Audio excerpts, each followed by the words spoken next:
Hello everyone. आज हम लोग पढ़ेंगे मेजरमेंट के कुछ क्वेश्चंस आंसर भी करेंगे और मेजरमेंट को टॉपिक को भी कवर करेंगे। तो आइए शुरुआत करते हैं फिजिक्स के। What is physics? यानी भौतिकी शब्द की जो उत्पत्ति है वह ग्रीक भाषा से हुई है, जिसका अर्थ होता है प्रकृति। और भौतिकी एक ऐसा विषय है जो हमें प्रकृति और प्रकृति के बारे में जितना विस्तार से घटना होता है उसके बारे में बताता है। अब विज्ञान मापन पर आधारित है। किसी भी क्वांटिटी के मापन हेतु यानी माप की आवश्यकता होती है। इसी मानक माप को क्वांटिटी का यूनिट कहते हैं। ठीक है, तो किसी भी क्वांटिटी के परिणाम को दर्शाने हेतु दो बातों को ध्यान दिया जाता है। पहली बात क्या? तो यूनिट जो होता है, तो यूनिट जिसमें क्वांटिटी को व्यक्त किया जाता है उसे क्या कहते हैं? यूनिट कहा जाता है। जिसमें क्वांटिटी को व्यक्त किया जाएगा उसे यूनिट कहा जाता है। अब क्वांटिटी को व्यक्त करने के लिए दो बातों की आवश्यकता होती है। सबसे पहले यूनिट जिसमें क्वांटिटी को व्यक्त किया गया है, और न्यूमेरल्स जिसमें संख्यांक जिसको कहा जाता है, जिससे यह पता चल सके कि क्वांटिटी में यूनिट की कितनी बार शामिल किया गया है। जैसे टेबल की अगर लंबाई देखते हैं तो टेबल की लंबाई नॉर्मली हम लोग क्या करते हैं? मीटर में मेजर करते हैं। और मीटर इसमें दो प्रकार के होते हैं। तो न्यूमेरल्स एक होता है कि उसका यूनिट हमको मालूम करना पड़ता है। ठीक, अब आता है फिजिकल क्वांटिटीज। अब फिजिकल क्वांटिटीज क्या होती है? तो भौतिकी के जो नियमों को जिन पदों में व्यक्त किया जाता है उसे भौतिक राशि कहते हैं। भौतिकी को नियमों को जिस पद में व्यक्त किया जाता है उसे भौतिक राशि कहते हैं। यह दो प्रकार की होती हैं। कौन कौन? तो एक मूल राशि होती है जिसे बेसिक क्वांटिटी कहते हैं। तो वैसी स्वतंत्र राशियाँ मानी जाती है। वैसी राशियाँ जो स्वतंत्र हो उसे मूल राशि कहा जाता है। जैसे अगर उदाहरण देखें तो लंबाई, द्रव्यमान, समय, एम्पियर, ज्योति तीव्रता, पदार्थ का परिमाप, ऊष्मा, यह सारी चीज़ क्या हो गया? मूल मात्रक। तो आपसे क्वेश्चन पूछे जाएंगे कि निम्न में से मूल मात्रक कौन है, तो आपको यह एग्जाम्पल याद रखना है। अब बात रहता है व्युत्पन्न राशि, जिसे डेरिवेटिव क्वांटिटी कहते हैं। ठीक है ना, व्युत्पन्न राशि। तो वैसी भौतिक राशि है जो मूल राशि के सहायता से व्यक्त किया जाता है उसे व्युत्पन्न राशि कहा जाता है। जैसे एग्जाम्पल के तौर पर आयतन हो गया, घनत्व हो गया, क्षेत्रफल हो गया। तो वैसी राशियाँ क्या कहलाती हैं? व्युत्पन्न राशि कहलाती हैं।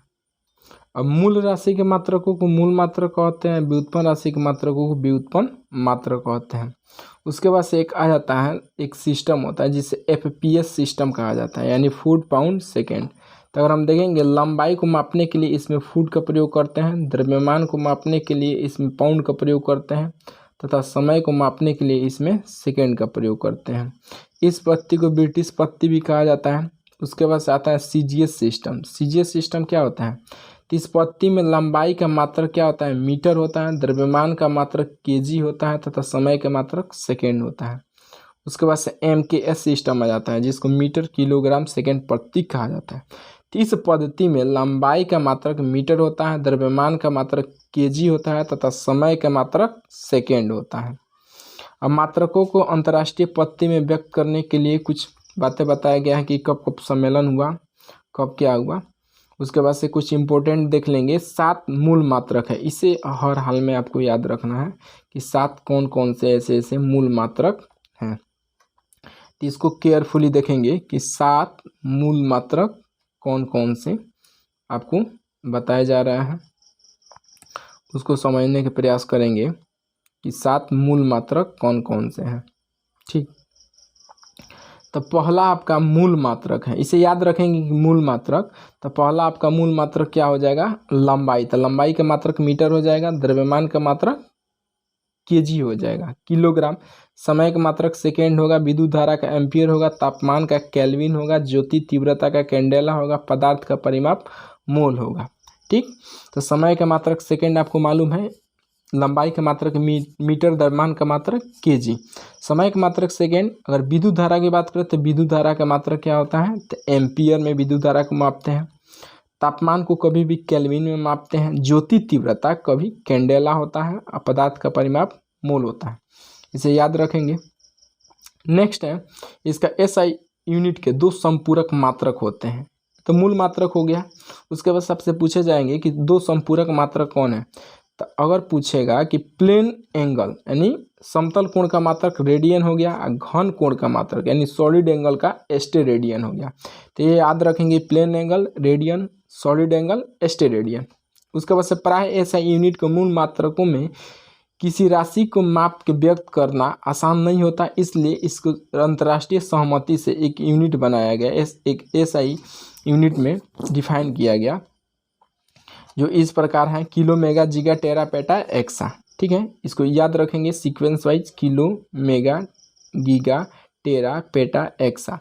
उसके बाद से A2 यहाँ से याद रखेंगे milli micro nano pico femto A2, यानी इधर से याद रखेंगे 10⁻³ है, 10⁻⁶, 10⁻⁹, 10⁻12, 10⁻50, 10⁻80, यानी milli micro nano pico femto A2 kilo mega giga tera peta AXA.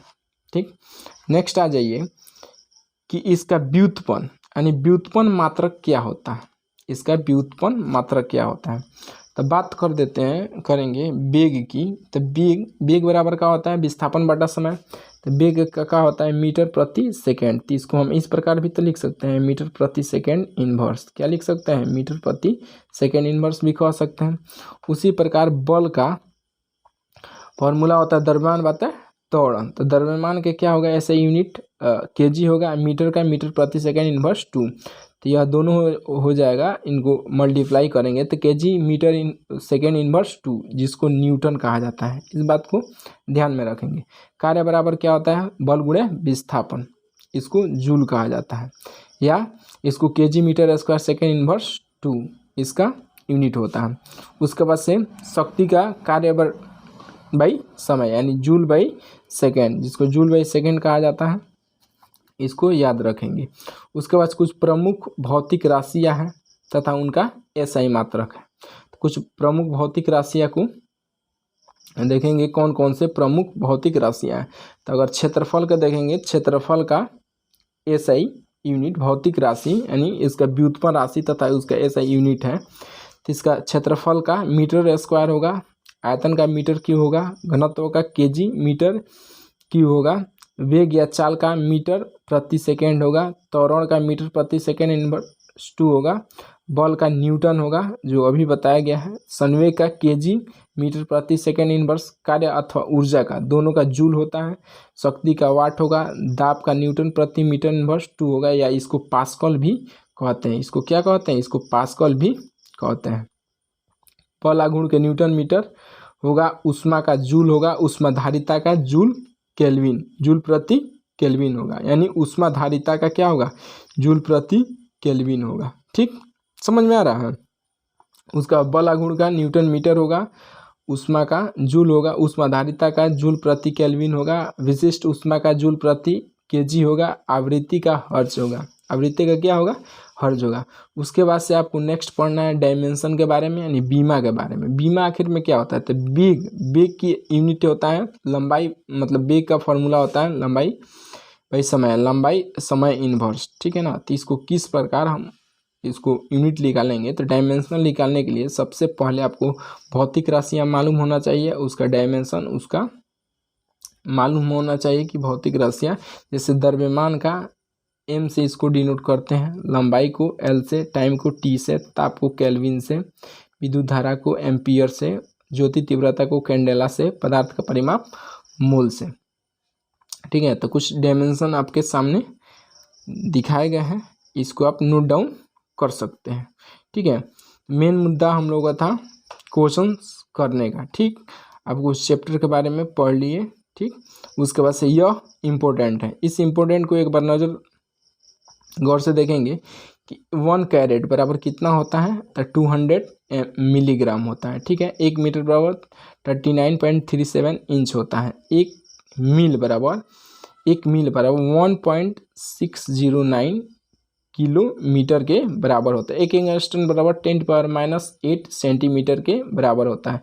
1 प्रकाश वर्ष बराबर आप जानते हैं 9.46 इंटू 10⁻50 मीटर के बराबर होता है। 1 पारसेक बराबर 3.084 इंटू 10⁻16 मीटर के बराबर होता है। 1 माइक्रोन बराबर 10⁻6 मीटर के बराबर होता है। 1 ATM यानी एटॉमिक मास यूनिट बराबर 1.6604 इंटू 10⁻⁻27 kg के बराबर होता है। 1 जूल बराबर 10⁻7 अर्ग होता है, इम्पोर्टेंट है। 1 न्यूटन बराबर 10⁵ डाइन होता है। 1 न्यूटन बराबर 10⁵ डाइन होता है, इसे याद रखेंगे। उसके बाद से अपना क्वेश्चन आंसर यहाँ से स्टार्ट करते हैं। पहला क्वेश्चन है इसका कि निम्न में से कौन आधारी राशि है? तो द्रव्यमान, वेग, समय, विद्युत धारा। तो आधारी राशि आपका होगा वेग, बी आंसर। आधारी राशि आपका क्या होगा? वेग। ठीक है, नेक्स्ट क्वेश्चन। एसआई मात्रकों में कितने आधारी मात्रक हैं? एसआई मात्रक जो दिया हुआ है इसमें कितने आधारी मात्रक हैं? तो इसमें आप जानते हैं कि इसमें 7 आधारी मात्रक हैं। उसके बाद से कितना आधारी मात्रक कितना है? 7 है। मापन एक प्रक्रिया है। मापन कैसी मुख्य प्रक्रिया है? तो मापन तुलना करने की प्रक्रिया है। मापन जो है तुलना करने की प्रक्रिया है। किसी राशि के परिमाण यानी मैग्नीट्यूड के पूर्ण विवरण के लिए, किसी राशि के परिमाण यानी मैग्नीट्यूड के पूर्ण विवरण के लिए क्या आवश्यक है? तो आपका मात्रक और संख्यांक दोनों आवश्यक है। यानी किसी राशि को मात्रक और संख्यांक दोनों नेसेसरी हैं किसी मैग्नीट्यूड को पूर्ण विवरण की आवश्यकता के लिए। नॉमिनल्स नहीं होगा, ठीक।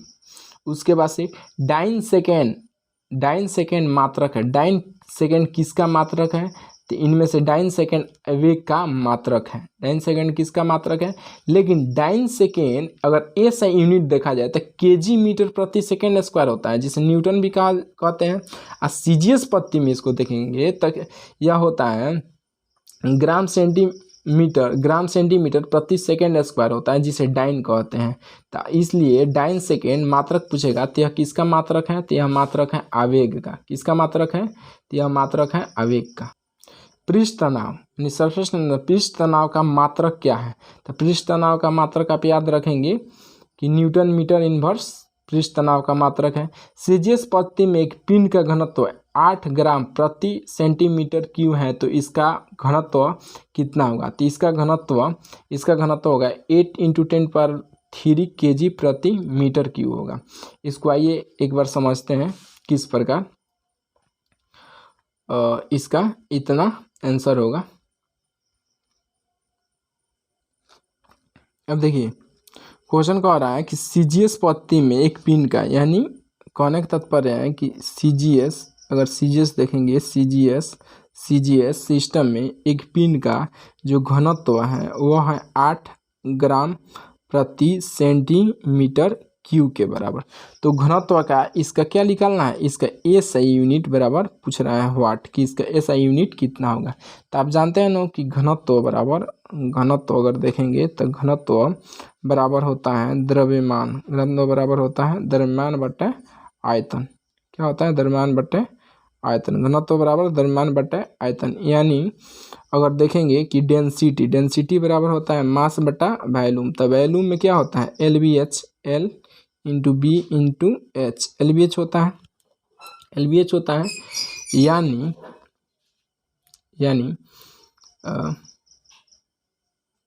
यानी LBH इतना होता है, यानी M इक्वल क्या होगा?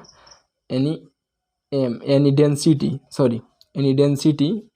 इक्वल होगा, यानी D इक्वल होगा M/LBH। LBH होगा यानी इसका आयतन होगा, यानी मास इसका होगा kg, यानी द्रव्यमान kg/मीटर क्यूब, यानी इसका kg मीटर प्रति क्यूब होगा। इसका kg मीटर प्रति क्यूब होगा। इसको इस प्रकार लिख सकते हैं ML इनवर्स 3T। इतना इसका डायमेंशन होगा। नेक्स्ट, यानी फाइनली इसका आंसर होगा 8 × 10³ kg मीटर प्रति क्यूब इसका आंसर होगा। ठीक है, इसे नोट डाउन करेंगे। नेक्स्ट क्वेश्चन है कि 1 न्यूटन बराबर होता है, तो 1 न्यूटन बराबर होता है 10⁵ डाइन के बराबर होता है। 10⁻7 नहीं होता है, 3 भी नहीं होता है, 1 पाउंड नहीं होता है। इसका आंसर होगा 10⁵ डाइन के बराबर होता है। ऊर्जा का एसआई मात्रक जूल है, ठीक है, ऊर्जा का एसआई मात्रक जूल है। तो इसका समतुल्य होगा 10⁻6 गलत है, 10⁻7, 10⁻5, 10⁻7, ठीक है ना। तो ऊर्जा का एसआई मात्रक और जूल है, तो इसका समतुल्य क्या होगा 10⁻7 और के बराबर होगा। बल का एसआई मात्रक न्यूटन है, ठीक है, बल का एसआई मात्रक न्यूटन है, तो इसका समतुल्य क्या होगा। तो यह 10⁻5, 10⁻4 डाइन, 10⁻6 डाइन, 10⁻7 डाइन नहीं, 10⁻5 डाइन के बराबर होगा। कोणीय वेग का विमीय सूत्र कितना होता है, तो कोणीय वेग का विमीय सूत्र आपका होगा ML/T−1। इसका विमीय सूत्र कितना होगा ML/T−1, ठीक है, या बड़ा कोष्ठ रहेगा। गुरुत्वाकर्षण नियतांक कितना होता है, गुरुत्वाकर्षण नियतांक कितना होता है, गुरुत्वाकर्षण नियतांक की विमा होती है M−1L 3 × 10⁻2 के बराबर होता है। भौतिक राशि जिनका भौतिक राशि निम्नलिखित रूप से परिभाषित की जा सकती है, जिसका मापन किया जा सके, तो वह जिसमें द्रव्यमान हो उसी का भौतिक राशि के अकॉर्डिंग मापन किया जा सकता है। ML/T−1 का विमीय सूत्र क्या होगा, तो ML/T−1 का विमीय सूत्र श्यानता का गुणांक होगा, यानी ML/T−1 का विमीय सूत्र क्या होगा, सबसे पहले kg होगा, m का द्रव्यमान का, उसके बाद से l का टाइम का सेकेंड हो जाएगा, तो kg metre inverse second inverse होगा, यानी 10 पॉइंट्स होगा, यानी इसका क्या होगा विमीय सूत्र होगा श्यानता का गुणांक। निम्नलिखित में से किस भौतिक राशि युग्म की विमाएँ समान है, इनमें से किस भौतिक राशि का विमाएँ जो है समान है, तो कार्य और ऊर्जा का जो डायमेंशन होता है वह क्या होता है, समान होता है। भौतिक राशि निम्नलिखित रूप से परिभाषित की जा सकती है। भौतिक राशि किस रूप से परिभाषित किया जाता है, तो वह द्रव्यमान से जिसमें भार हो, जिसमें विमा हो, जो मापी न जा सके, तो वह जिसमें द्रव्यमान हो उसे भौतिक राशि परिभाषित की जा सकती है। ऊष्मा चालकता की विमा है, ऊष्मा चालकता की विमा है ML/T−3 ऊष्मा चालकता की विमा है। ML/T−1 की निरूपित करता है, किसको निरूपित करता है, तो यह निरूपित करता है संवेग को, क्योंकि संवेग बराबर होता है ML/T−1, तो m का यानी मास का kg होता है, l का मीटर और टाइम का सेकेंड होता है, यानी kg का द्रव्यमान होगा गुणे मीटर प्रति सेकेंड का वेग होगा, तो द्रव्यमान गुणे वेग इक्वल संवेग, इसलिए ML/T−1 निरूपित करता है संवेग को। यदि द्रव्यमान, लंबाई और समय के मात्रक को आधे कर दिए जाए तो दाब का मात्रक कितना हो जाएगा, तो दाब का मात्रक आपका कितना हो जाएगा, यह क्वेश्चंस थोड़ा डाउट है। प्लांक का नियतांक कितना होता है, ठीक है। साइन अगर देखा जाए कि इनमें से अगर देखा जाए कि इसमें साइन थीटा की विमा कितना होता है, तो इनमें से कोई नहीं होगा। निम्नलिखित में से कौन सा मूल मात्रक है, इनमें से कौन मात्रक मूल मात्रक है, तो लंबाई, द्रव्यमान और समय इसका मूल मात्रक है। लंबाई, द्रव्यमान और इसका समय मूल मात्रक है। निम्न में से किस जोड़े की विमा समान होती है, तो कार्य और ऊर्जा की विमा क्या होती है, समान होती है, ठीक है। उसके बाद 25 kg मीटर प्रति सेकेंड निम्नलिखित में से व्यक्त करता है, तो यह रेखीय संवेग को व्यक्त करता है। आवृत्ति की विमा होती है, तो आवृत्ति की विमा कितना होती है, ML/T−1 होती है। आवृत्ति की विमा कितनी होती है, ML/T−1 होती है। मात्रकों के निम्नलिखित संयोगों में से कौन बल के लिए उपयुक्त है, तो यह kg मीटर प्रति सेकेंड स्क्वायर उपयुक्त है। किसके लिए, तो संवेगों में से कौन सा बल के लिए उपयुक्त है। निम्न में से कौन सी अविमीय राशि है, यानी कौन सी विमा अविमीय राशि है, तो अविमीय राशि हो जाएगा विकृति, जिसे स्ट्रेंथ कहा जाता है। किसी पदार्थ पर बल लगने पर आकृति बदल सकती है, उसे विकृति कहते हैं, तो यह अविमीय राशि है। एक खगोलीय इकाई संबंधित है, एक खगोलीय इकाई किससे संबंधित है, तो एक खगोलीय इकाई संबंधित होती है सूर्य एवं पृथ्वी के बीच के दूरी से, यानी खगोलीय इकाई जिसे कहा जाता है एक एटमॉस्फेयर यूनिट, एटमॉस्फेरिक यूनिट यानी जिसका मान होता है, अगर लिखेंगे तो 1 AU इक्वल होता है 1.496 इंटू 10⁻50 मीटर के बराबर। ठीक है ना। तो ये खगोलीय इकाई संबंधित है सूर्य और पृथ्वी के बीच के दूरी से। नेक्स्ट है कि निम्नलिखित युग्म में से किन भौतिक राशियों के समान विमीय सूत्र नहीं है। तो बल एवं दाब के समान भौतिक राशियों के विमीय सूत्र नहीं है और सबका समान विमीय सूत्र है। तो इसका आंसर जाएगा किसके साथ? तो इसका आंसर होगा बल एवं दाब के साथ। ठीक है ना। यंग प्रत्यस्तता गुणांक का एसआई मात्रक क्या है? तो यंग प्रत्यस्तता गुणांक का एसआई मात्रक होगा न्यूटन प्रति मीटर स्क्वायर। यंग प्रत्यस्तता गुणांक का मात्रक क्या होगा? न्यूटन प्रति मीटर स्क्वायर होगा। इसमें से सूची को फर्स्ट से सेकंड को मिलाना है।